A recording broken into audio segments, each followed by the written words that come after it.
Hello बच्चों, welcome back to my YouTube channel academic bytes. आज हम इस वीडियो में डिस्कस करने वाले हैं क्लास 8 साइंस का chapter 7 reaching the age of adolescence के question and answer.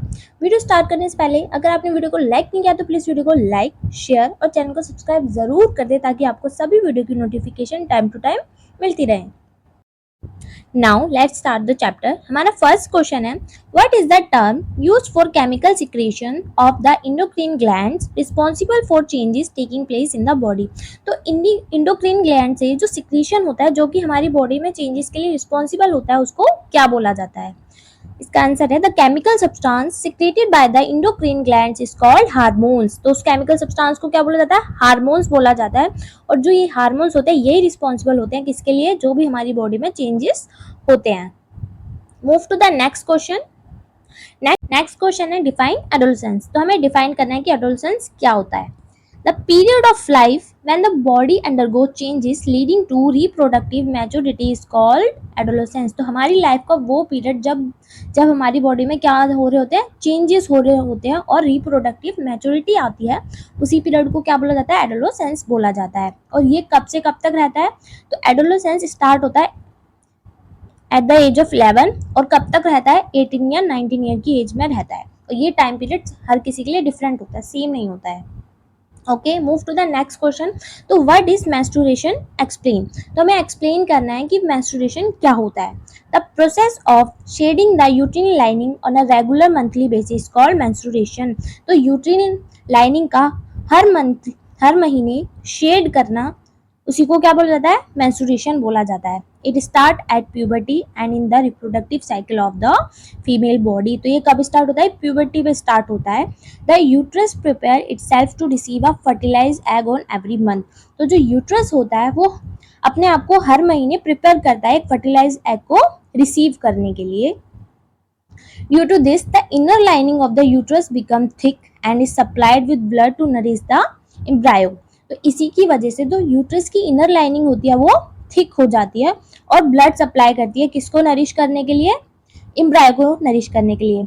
If the egg is not fertilized then the lining of the uterus break down and causes bleeding in women. तो अगर कोई fertilize egg receive नहीं होता है, अगर egg fertilize नहीं होता है, जो यूट्रस की लाइनिंग है वो ब्रेक डाउन हो जाती है, जिसकी वजह से क्या होता है?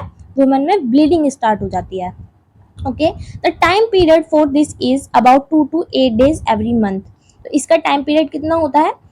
2 से लेके 8 दिन तक का होता है, हर महीने होता है। और ये this monthly cycle is known as menstrual cycle. और इसी मंथली साइकिल को क्या बोला जाता है? मेंस्ट्रुअल साइकिल बोला जाता है। Okay, now move to the next question. Next question है, list the changes in the body that take place at puberty.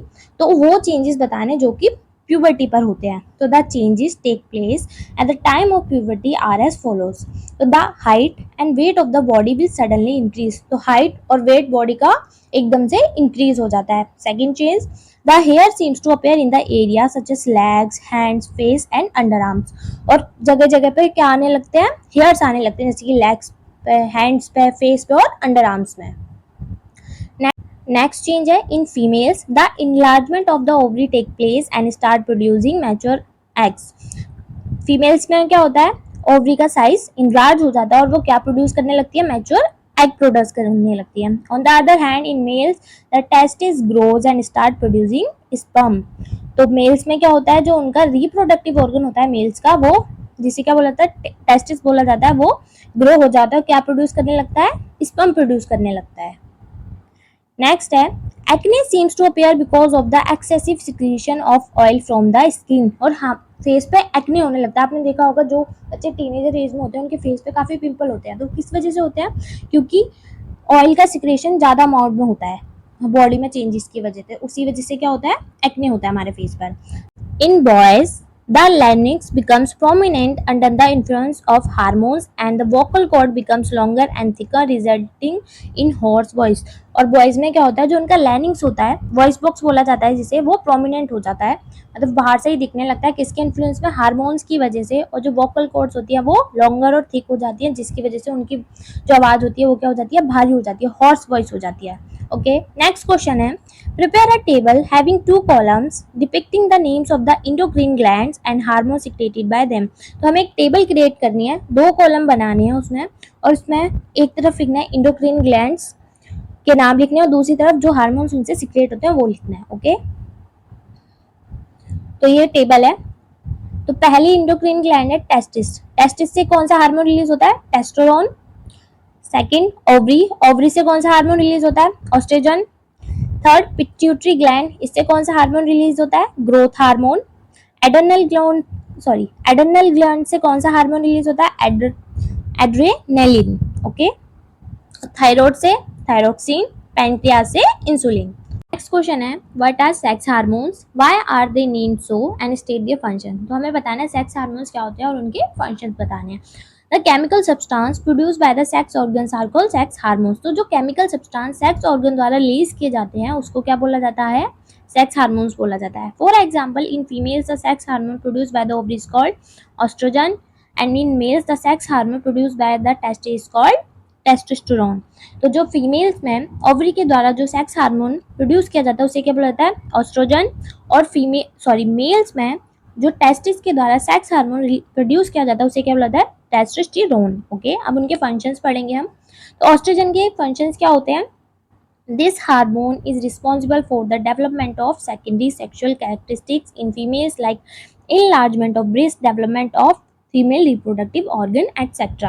तो जो ऑस्ट्रोजन होता है वो किसके लिए रिस्पॉन्सिबल होता है? Development of secondary sexual characteristic. Secondary sexual characteristic क्या होती है? जिसकी वजह से हम मेल और फीमेल में डिफरेंस कर पाते हैं।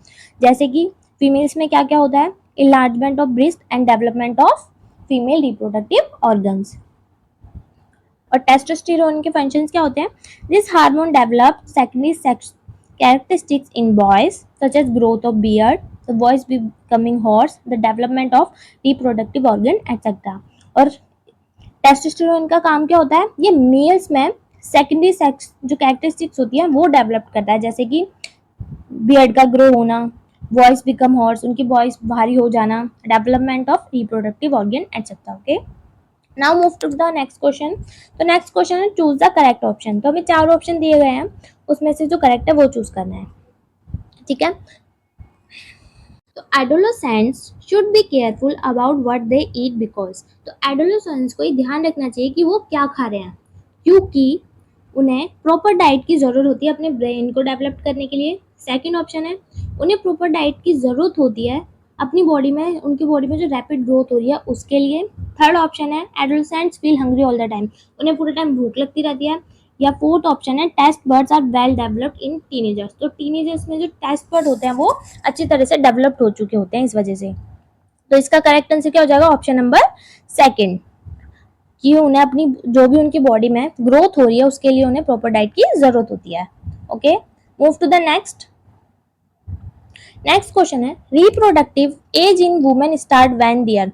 तो वुमेन्स में रिप्रोडक्टिव एज कब स्टार्ट होती है? जब मेंस्ट्रुएशन स्टार्ट होता है, या फिर जब उनकी ब्रेस्ट डेवलप होना स्टार्ट हो जाती है, या उनका बॉडी वेट इंक्रीज होता है, या फिर हाइट इंक्रीज होती है। तो इसका करेक्ट आंसर क्या हो जाएगा? ऑप्शन नंबर फर्स्ट, जब मेंस्ट्रुएशन स्टार्ट होता है, जब वुमेन की रिप्रोडक्टिव एज स्टार्ट हो जाती है। Now move to the next. तो नेक्स्ट है the right meal for adolescents consist of. तो एक एडोलेसेंट्स की राइट मील में क्या क्या होना चाहिए? तो हेल्दी खाना होना चाहिए ना, तो इसमें से किस ऑप्शन में सारा हेल्दी फूड है? Option number second, chapati, dal and vegetables. तो इसका करेक्ट आंसर क्या होगा? Option number second. Okay, now move to the next question. Next question है राइट नोट्स ऑन। अब हमें नोट्स लिखने हैं। तो फर्स्ट है एडम्स एप्पल बताना है। एडम्स एप्पल क्या होता है? At puberty, the voice box or the larynx voice begin to grow. Voice develop larger voice boxes. तो puberty पे क्या होता है? जो बॉयज का वॉइस बॉक्स होता है या लैरिंग्स होता है वो ग्रो होना स्टार्ट हो जाता है, और उनका जो बॉयज होता है उनका वॉइस बॉक्स लार्ज हो जाता है। The growing voice box in boys can be seen as protruding part of the throat called Adam's apple. तो जो ग्रोइंग वॉइस बॉक्स है वो बाहर से ही दिखने लगता है बॉयज का नेक पे, तो उसी को क्या बोला जाता है? एडम्स एप्पल बोला जाता है। ये इसकी इमेज है। तो आपको ये जो उभरा हुआ पार्ट दिखाई दे रहा है इसी को क्या बोला जाता है? एडम्स एप्पल बोला जाता है। ओके, नेक्स्ट है सेकेंडरी सेक्सुअल कैरेक्टर्स क्या होते हैं, हमें ये बताना है। तो इसका आंसर है characters which usually appear during the phase of puberty are called secondary sexual characteristics. तो जो कैरेक्टर्स फेज ऑफ प्यूबर्टी में अपियर होते हैं उन्हीं को क्या बोला जाता है, सेकेंडरी सेक्सुअल कैरेक्टरिस्टिक्स बोला जाता है. These are the features that help distinguish the male and female bodies from each other. तो यही वो फीचर्स होते हैं जिसकी वजह से हम मेल और फीमेल बॉडी में डिफरेंस कर पाते हैं. अब मेल्स में क्या क्या होते हैं सेकेंडरी सेक्सुअल कैरेक्टर्स, तो हॉर्सनेस ऑफ वॉइस, उनकी वॉइस भारी हो जाती है. द अपीयरेंस ऑफ बियर्ड, उनकी दाढ़ी उगने लगती है. ब्रॉडनेस ऑफ चेस्ट, उनकी चेस्ट जो होती है ब्रॉड हो जाती है. देखा होगा ना आपने, जो बॉयज होते हैं उनके कंधे ज्यादा ब्रॉड होते हैं. Growth of hair in the genital area, और जेनिटल एरियाज में हेयर की ग्रोथ होती है. अब फीमेल्स में क्या क्या होती है, start of the menstrual cycle, क्या स्टार्ट हो जाता है, मेंस्ट्रुअल साइकिल स्टार्ट हो जाती है. Growth of breasts, growth of hair in the genital area. Okay, next है sex determination in the unborn baby. So the sex of an unborn baby depends upon the pair of sex chromosomes that are present in the cells of the baby. तो किसी भी unborn baby का sex किस पर depend करता है, तो pair of sex chromosome जो कि बेबी की सेल्स में प्रेजेंट है. Okay, all human beings have 23rd pair of chromosome in the nucleus of their cell. तो सभी ह्यूमन बींग्स में कितने पेयर ऑफ क्रोमोसोम होते हैं, 23rd पेयर होते हैं. ठीक है, 2 chromosome out of these are the sex chromosome named X and Y. और इन 23 में से 2 क्रोमोसोम को क्या बोला जाता है, सेक्स क्रोमोसोम होते हैं, जिसका नाम क्या होता है, X और Y. A female has 2 X chromosome while a male has 1 X and 1 Y chromosome. तो फीमेल के पास 2 X क्रोमोसोम होते हैं, जबकि मेल के पास एक X होता है और एक Y क्रोमोसोम होता है. The gametes egg and sperm have only one set of chromosome. तो जो गैमेट्स होते हैं, एग या स्पर्म, उनके पास सिर्फ एक सेट ऑफ क्रोमोसोम होता है, या तो एक्स होगा या फिर वाई होगा. Okay, the unfertilised egg always has one x chromosome. जो अनफर्टिलाइज्ड एग होता है, जो कि फीमेल रिप्रोडक्टिव ऑर्गन से रिलीज होता है, उसके पास हमेशा कौन सा क्रोमोसोम होता है, एक एक्स क्रोमोसोम होता है. But sperms are of 2 kinds. लेकिन जो स्पर्म्स होते हैं वो 2 तरह के होते हैं. One kind has an X chromosome and other kind has Y chromosome. तो एक तरह का होता है, उसके पास क्या होता है, एक्स क्रोमोसोम होता है, और जो दूसरे टाइप का होता है उसमें वाई क्रोमोसोम होता है. Okay, when sperm containing X chromosome fertilize the egg, the zygote would have 2 X chromosome and developed into a female child. तो जब स्पर्म जिसके पास कौन सा क्रोमोसोम है, एक्स क्रोमोसोम है, वो एग के साथ फर्टिलाइज हो जाएगा और जाइगोट के पास क्या हो जाएंगे, फिर 2 एक्स क्रोमोसोम हो जाएंगे. तो क्या होगा, एक फीमेल चाइल्ड डेवलप्ड होगा. लेकिन if the sperm continues Y chromosome to the egg at fertilization, the zygote would develop into a male child. लेकिन जो स्पर्म है उसके पास वाई क्रोमोसोम है और वो एग के साथ फर्टिलाइज हो जाता है, तो उसके पास एक एक्स होगा और एक वाई होगा. तो वो किस में डेवलप्ड होगा, एक मेल चाइल्ड में डेवलप्ड होगा. ओके, तो ये इसकी इमेज है. ये हमेशा जो एग होता है उनमें एक्स क्रोमोसोम होता है, ये आपको दिख रहा है. लेकिन स्पर्म 2 तरह के होते हैं, एक के पास वाई और एक एक्स टाइप का होता है. अगर वाई वाला एक्स के साथ फर्टिलाइज हो जाता है तो क्या होगा, बॉय डेवलप्ड होगा, मतलब एक बॉय चाइल्ड बोर्न होगा. लेकिन एक्स वाला एक्स के साथ जब फर्टिलाइज होगा तो एक गर्ल चाइल्ड बोर्न होता है. Okay, that's it for the video. I hope आपको सभी क्वेश्चन के आंसर अच्छे से समझ आए होंगे. अगर वीडियो अच्छी लगे तो प्लीज वीडियो को लाइक, शेयर और चैनल को सब्सक्राइब जरूर कर दें. It will help me a lot.